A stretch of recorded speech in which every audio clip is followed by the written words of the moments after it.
Hello, BoLS fans. I am Adam Harry, and I'm back once again with another quick overview. Today, we're taking a tour of Act 1 of the Book of Rust, Warzone Charadon. Now, I'm a little confused by this, if this is the Book of Rust series, or just Act 1 is called the Book of Rust, if we're going to have Act 2, Book of Rust, whatever. More Warzones to shake a stick at. And, yeah, we're going to take a look through this book real fast. So here's a quick intro. So, we get a rundown of Warzone Charadon. There's quite a bit of stuff lore-wise going on here. There's basically 3 different sections about the war that is fought over this area. Then we get into the campaign rules, some new army rules, and some new crusade rules, as well as a rules glossary in the back there. So, here we go.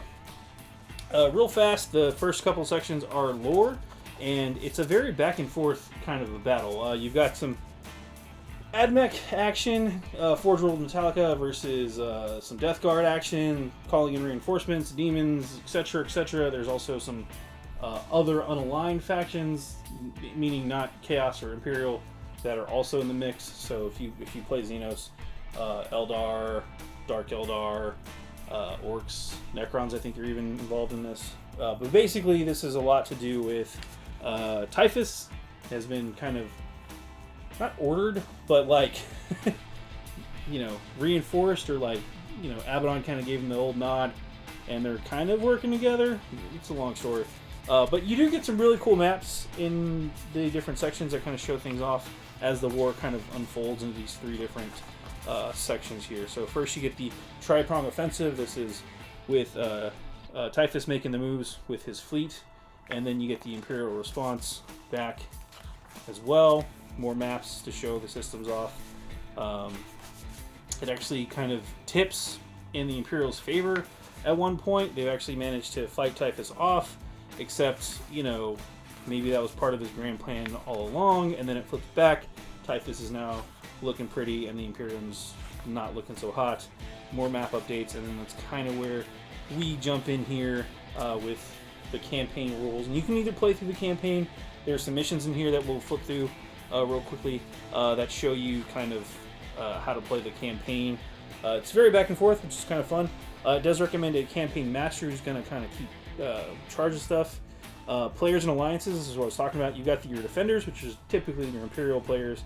You've got invaders, which are typically your Chaos players, and then raiders. And these can be any faction that doesn't have Chaos or Imperium keywords. So you can kind of balance it that way.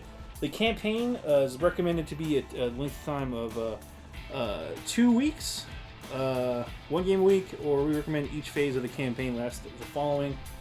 So depending on how many players you have, length of time approximately 2 weeks per phase. There's 3 phases, and then the number of games, total number of games, equals to the number of players. So if you've got an 8-player campaign, good for you.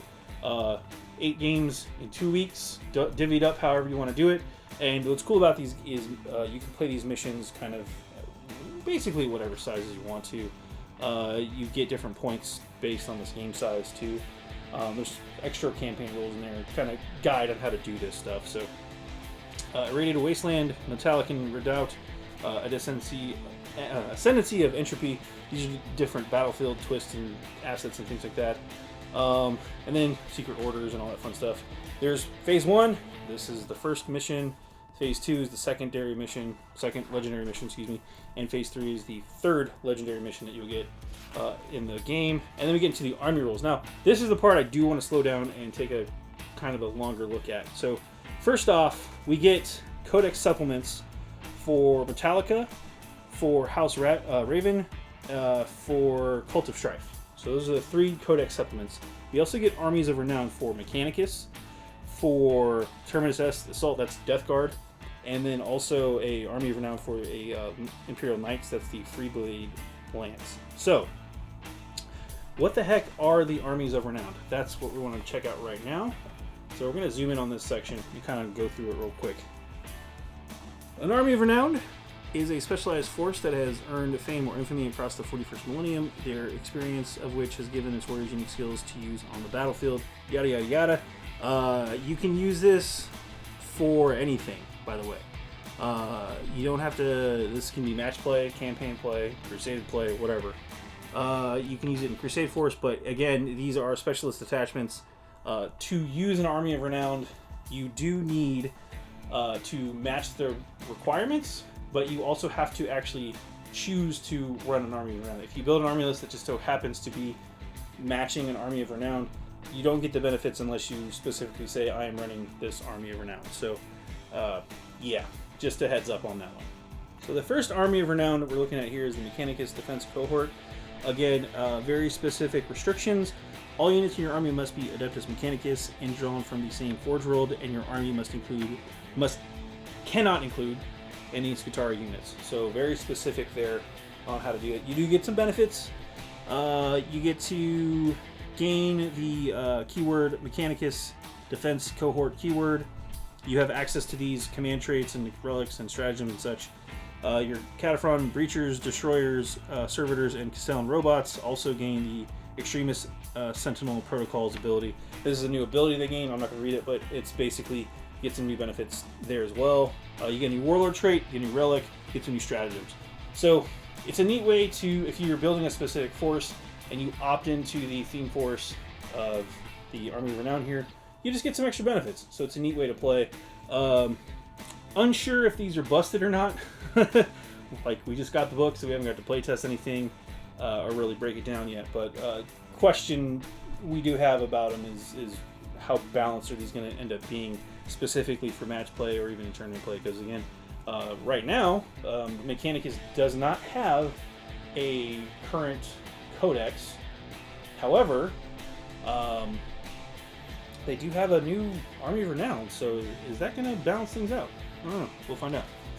Moving on from there, we do get the Codex Supplement Metallica here. Again, access to Warlord traits, relics, and such. So it covers some new benefits for them. Stratagems too. You get a page of stratagems if you want to play Metallica. So that's pretty neat. Moving on, Freeblade Lance, same deal. This is another Army of Renown. Restriction-wise, all of your units must be Freeblades, so no houses. When determining which qualities and burdens each Freeblade Lance model in your army has, they cannot have a quality or burden that another Freeblade Lance model in your army has until all other qualities or burdens have been selected, unless randomly generated. So there you go. They got to be unique. Benefits. They all gain the Freeblade Lance keyword. You have access to the Freeblade Lance Warlord trait, relic, and stratagems, like all the other stuff. Every Freeblade Lance in your model army can have qualities and burdens, which is kind of nice. And the Freeblade Lance character models in your army gain the Legendary Knight ability, which adds one to the leadership, and you can also select 2 from the quality table and select 1 from the burden table, which is kind of nice. So there you go. Warlord traits, relics, stratagems, all that fun stuff. New supplement for them too. More of the same. Warlord traits, relic, stratagems. Strangely, no psychic powers. Why can't we have psychic knights? GW. Just saying. Maybe that's coming someday. Speaking of psychic powers, Terminus Est Assault Force. Again, restrictions here. This is kind of a Nurgle, Death Guard, Typhus themed army anyway. No vehicles is a big one. They get the Outbreak Assaults. New Stratagems, Warlord traits. You also get access to the new Fester discipline, which is kind of neat. 6 new psychic powers that they get to choose from. Some pretty nasty ones in there, so we'll see how that goes. More relics as well. So Terminus Est, thumbs up from us. Could be good, especially with those psychic powers. Codex Supplement Cult of Strife, which interestingly enough is additional rules, not the same ones found in Codex Drukhari. The Cult of Strife rules in here, while they are named the same, are different from this one. I believe they're going to be able to overlap. So if you're playing Cult of Strife for Drukhari, you probably want to pick this up just for the Warlord traits and extras, because you get 3 more Warlord traits, more relics, and all that fun stuff. So more stratagems too. So don't see a downside really for that. And then more Crusade rules as well. And that's pretty much it.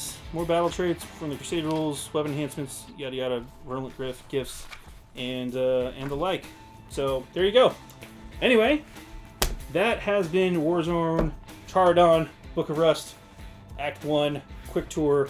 I'm Adam here from BoLS. Thanks so much for watching. Have a good one.